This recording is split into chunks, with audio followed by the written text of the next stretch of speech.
Hello, जय हिंद। कैसे हैं आप लोग बताइए। उम्मीद करती हूँ सब लोग स्वस्थ होंगे, अच्छे होंगे, अपना ख्याल रख रहे होंगे और पढ़ाई लिखाई कर रहे होंगे। आज हम लोग ये एनसीईआरटी की बुक है और इसमें आय व्यय और बचत का जो चैप्टर है उससे कुछ क्वेश्चन मैं आपको दूंगी, क्योंकि आय व्यय और बचत को मैंने बताया हुआ है। उस क्वेश्चन को मैं आपको दूंगी और उस क्वेश्चन को आपको क्या करना है, आंसर करना है। कहाँ पर करना है? कमेंट सेक्शन में करना है। और मैं बोल रही हूँ, आपको सुनना है, ठीक है। मैं बोल रही हूँ, आपको ध्यान से सुनना है और सारे क्वेश्चन को आप पॉज करिए, वीडियो को नोट कीजिए या पॉज करिए, आंसर दीजिए, वो आप अपने हिसाब से कर लीजिएगा। लेकिन मैं जितने भी क्वेश्चन दूंगी, कोशिश करूंगी 9-10 क्वेश्चन दूंगी, उसके सारे आंसर कमेंट बॉक्स में मुझे चाहिए, इसलिए ताकि मुझे पता चले कि आपका चैप्टर तैयार है और ये भी पता चले आपका चैप्टर नहीं तैयार है। अगर तैयार है तो बहुत अच्छी बात है और नहीं तैयार है तो मैं उसको तैयार करवा दूंगी। मुझे पता चल जाएगा उससे कि कितना आप लोगों का तैयार है और कितना आप लोगों का नहीं तैयार है। इसलिए कोशिश करिएगा कि सभी लोग आंसर कीजिएगा, ठीक है। ये आपकी एनसीईआरटी की क्लास 10th की बुक है, मैं बोल रही हूँ, ध्यान से सुनिएगा। चले, पहला क्वेश्चन क्या आ जाता है आपका कि आय का अर्थ क्या होता है, ठीक है। पहला क्वेश्चन आपका क्या है? आय का अर्थ क्या होता है?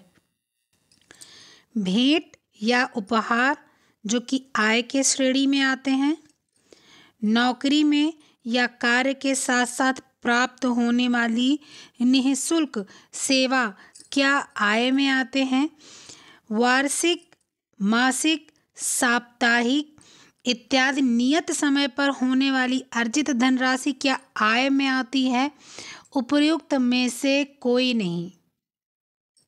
प्रश्न आपका है कि आय का अर्थ क्या होता है। ऑप्शन नंबर 1 है भेंट या उपहारों की आय को आय जो है बोलेंगे। दूसरा है नौकरी या कार्य के साथ साथ प्राप्त होने वाली निःशुल्क आवागमन सेवा को क्या बोलेंगे, क्या आय बोलेंगे।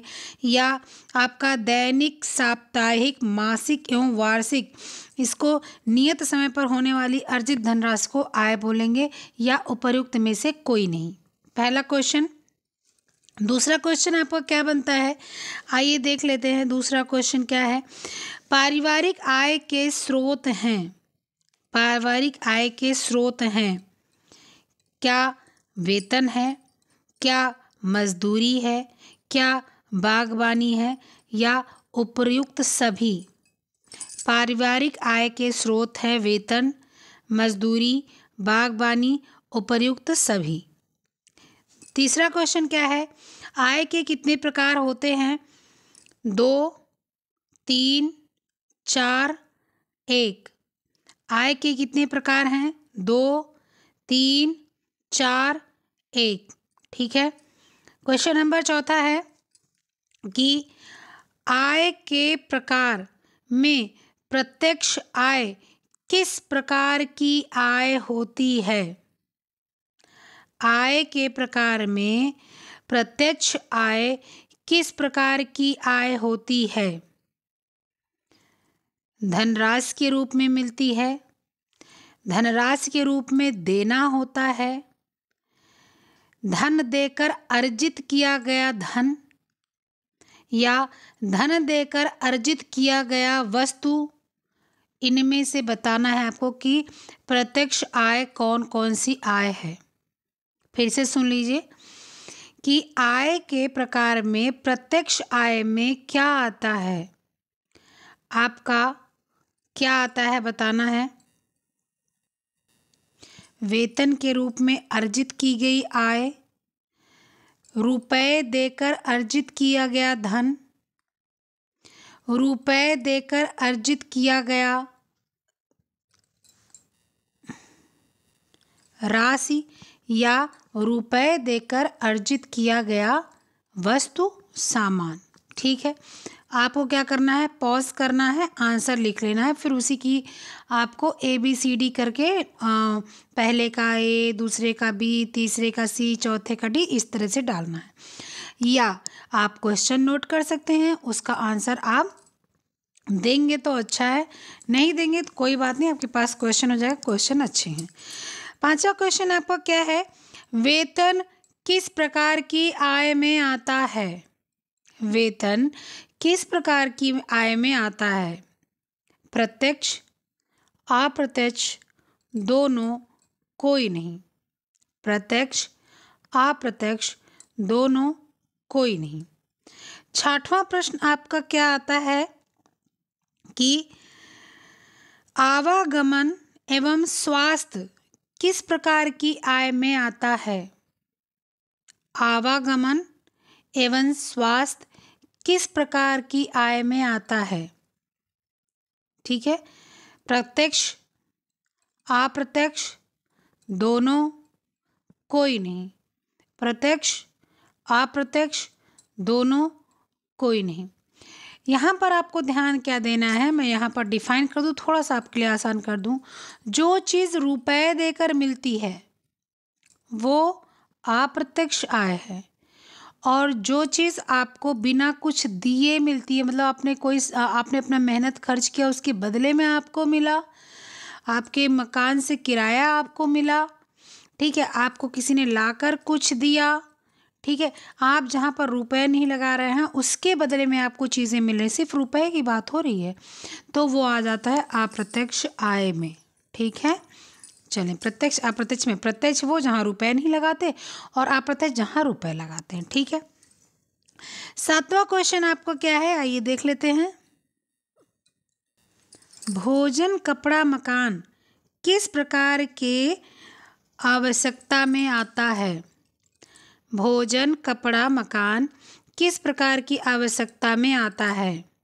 आरामदायक, विलासितापूर्ण, आकस्मिक, अनिवार्य। भोजन, कपड़ा, मकान किस प्रकार के जो है आवश्यकता में आता है? आरामदायक, विलासितापूर्ण, आकस्मिक, अनिवार्य। 8वां प्रश्न आपका क्या है? पारिवारिक व्यय को प्रभावित करने वाले मुख्य कारक कौन से हैं? पारिवारिक व्यय को प्रभावित करने वाले मुख्य कारक कौन से हैं? ठीक है, परिवार के सदस्यों की संख्या, विलासितापूर्ण आवश्यकताएं, आरामदायक आवश्यकता, अर्धनिश्चित आवश्यकता। फिर से सुनिए क्या बोला जा रहा है। परिवार के सदस्य की संख्या, आपका क्वेश्चन फिर से सुन लीजिए। पारिवारिक व्यय को प्रभावित करने वाले कारक कौन कौन से हैं या कौन से हैं? पारिवारिक सदस्य की संख्या, दूसरा अनिवार्य आवश्यकता, तीसरा जो है विलासितापूर्ण आवश्यकता, और चौथा अर्धनिश्चित व्यय की आवश्यकता। ठीक है, फिर आपका 10वां क्वेश्चन है। क्या है 10वां क्वेश्चन? सुनिए ध्यान से। बचत के कितने प्रकार होते हैं? 1, 2, 3, 4। बचत के कितने प्रकार होते हैं? 1, 2, 3, 4। ठीक है, चलिए नेक्स्ट क्वेश्चन क्या है कि ऐच्छिक बचत से क्या अभिप्राय है? ऐच्छिक बचत से क्या अभिप्राय है, बताना है। ऐच्छिक बचत से अभिप्राय क्या है? ऑप्शन क्या है उसका? अनिवार्य बचत से, इच्छा की बचत से, अनिच्छा की बचत से, आवश्यकता की बचत से। ऐच्छिक बचत से क्या आपका अभिप्राय है? किससे? अनिवार्य बचत से, इच्छा की बचत से, अनिच्छा की बचत से, या आवश्यकता की बचत से। ठीक है, 10 क्वेश्चन हो गया आपका। 11वां कर देते हैं, शुभ होता है। ठीक है, 11वां कर देते हैं क्योंकि शुभ होता है। ठीक है, तो आइए बताइए मुझको कि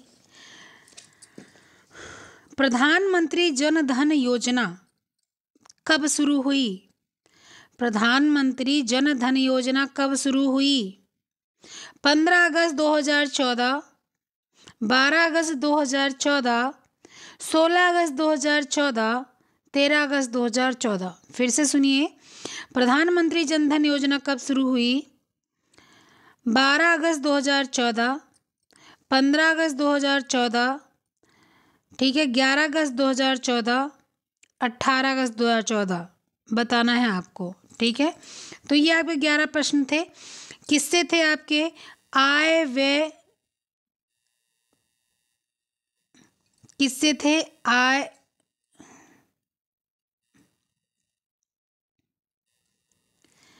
आय से, व्यय से और बचत से आपके पास थे 11 क्वेश्चन आपके पास थे, ठीक है।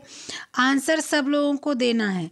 ये मत सोचिएगा कि मैं आंसर क्यों दूं, मैं आंसर क्यों दूं। क्वेश्चन मिला है तो आंसर सब लोग देंगे। मैं बोल रही हूँ इसलिए क्योंकि मैंने क्वेश्चन नोट नहीं किया हुआ है।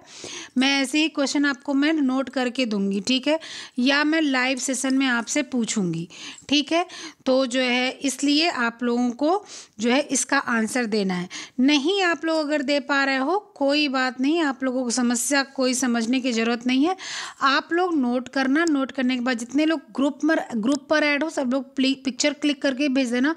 कमेंट में देने से क्या होता है ना, आपकी भी जो है थोड़ी सी स्टेमिना बिल्ड होती है और हम लोगों की भी थोड़ी सी कि हाँ बच्चे को सब आता है या नहीं आता, ठीक। तो इस प्रकार से आप कीजिएगा, ठीक है। चलिए फिर मिलते हैं दूसरे वीडियो में, तब तक के लिए ख्याल रखिएगा, मस्त रहिएगा, खुश रहिएगा, पढ़ते रहिए। ओके, बाय बाय, जय हिंद।